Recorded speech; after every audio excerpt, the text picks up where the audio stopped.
মা, এই গরুটা কি সুন্দর দেখতে!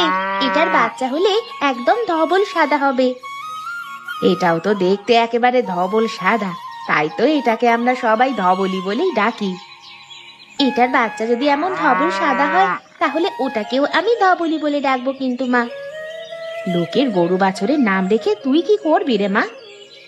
মা, ও মা, আমাদেরও একটা গরু কিনে নাও না মা। তাহলে সেটার বাচ্চা হলে আমি তার নাম রাখবো ধবলি, আর রোজ রোজ মাঠে নিয়ে যাব ঘাস খাওয়াতে। মা গো মা, তোদের আউশ দেখে আর বাঁচি না।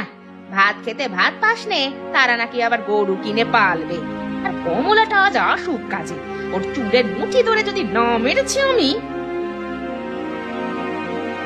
এসেছেন এসেছেন মহারানী, আসুন আসুন, আপনার জন্যই রাজপাট সব থেমে আছে। বলি ও হারামজাদি, ও পোড়ামুখী, ও মোড়ার মুখী, এখন বেলা কয়টা বাজে দেখেছিস? এই যা,